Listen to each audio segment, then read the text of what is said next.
Halo Sobat Nusantara, pernah kepikiran nggak sih? Siapa sih yang sebenarnya menyambungkan perdagangan dunia zaman dulu? Banyak yang bilang Tiongkok atau India, tapi kalian bakal kaget kalau tahu faktanya, ternyata jauh sebelum bangsa lain berani ke tengah laut, pelaut kita sudah jadi driver utama di jalur sutra laut. Mereka adalah pionir yang menghubungkan peradaban besar dunia. Paradoksnya begini, dulu orang Tiongkok itu lebih suka main di sungai, dan orang India malah takut sama laut karena dianggap wilayah kotor. Jadi, siapa yang menghubungkan mereka?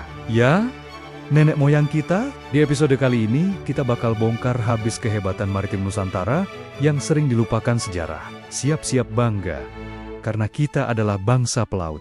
Rahasia pertama ada di desain kapalnya. Pelaut Nusantara itu jenius. Mereka pakai cadik atau outrigger supaya kapal tetap stabil di samudra luas. Nggak heran kalau teknologi ini sudah sampai di India 500 tahun sebelum Masehi.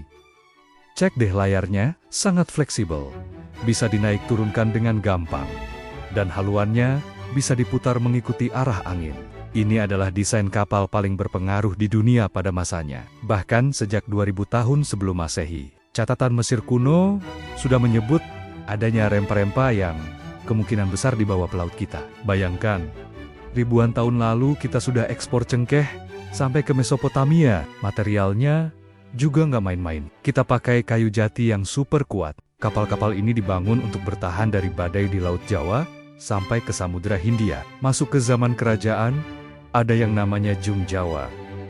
Ini bukan kapal biasa sobat. Bobotnya bisa mencapai 1000 sampai 2000 ton. Ukurannya 3 kali lipat lebih besar dari kapal terbesar milik Portugis. Saking kuatnya, Jung Jawa dijuluki benteng terapung. Strukturnya berlapis-lapis dan sangat keras. Sampai-sampai tembakan meriam pun seringkali nggak bisa menembusnya. Kekaisaran Tiongkok sampai terinspirasi memodifikasi kapal mereka setelah melihat kecanggihan Jung Jawa ini. Bahkan kapal Laksamana Cheng Ho konon terinspirasi dari konstruksi kita yang dibuat di Semarang. Tahu nggak, Laksamana Portugis saja kaget pas lihat peta navigasi orang Jawa. Di peta itu, dari Portugal sampai Brasil, Jepang sampai Tanjung Harapan, semua sudah tercatat rapi. Ada legenda unik di Sri Lanka tentang suku naga yang berlayar pakai perahu bercadik. Sejarawan yakin suku naga itu sebenarnya adalah para pelaut purba kita yang sudah main ke sana sejak zaman dulu. Nggak cuma itu, kalau kalian main ke Madagaskar, orang-orang di sana bakal bilang, Indonesia adalah leluhur kami. Bahasanya, alat musiknya, sampai bentuk rumahnya mirip banget sama kita. Bahkan misteri ikan mujair di Indonesia bisa terjawab kalau kita sadar pelaut kita sudah bolak-balik ke Afrika sejak masa silam. Dari Madagaskar sampai Selandia Baru, pelaut kita menyebarkan budaya Austronesia ke separuh dunia menggunakan kapal cadik yang super stabil tadi. Kita benar-benar penjelajah dunia yang asli. Kita juga punya suku Bajo, gipsi laut, yang lahir dan mati di atas perahu. Mereka bisa beradaptasi di kondisi laut.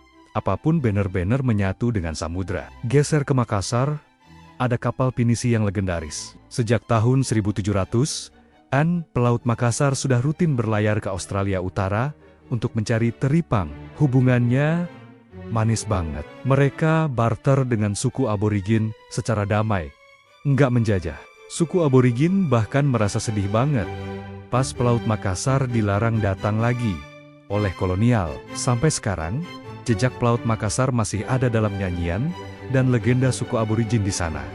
Sebuah diplomasi maritim yang luar biasa.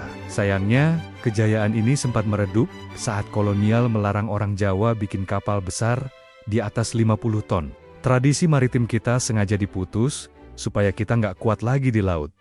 Tapi sejarah nggak bisa bohong. Semangat itu tetap ada. Nama Nusantara, yang sekarang jadi nama ibu kota baru kita, adalah pengingat akan persatuan kepulauan yang luas ini. Kekayaan budaya kita sekarang adalah hasil asimilasi ribuan tahun dari para pendatang dan pelaut yang menganggap samudra sebagai rumah mereka. Jadi, jangan cuma jadi penonton di darat. Yuk kita kenali lagi sejarah bahari kita, karena jati diri kita adalah bangsa pemenang di samudra. Sampai jumpa di video berikutnya. Salam Nusantara.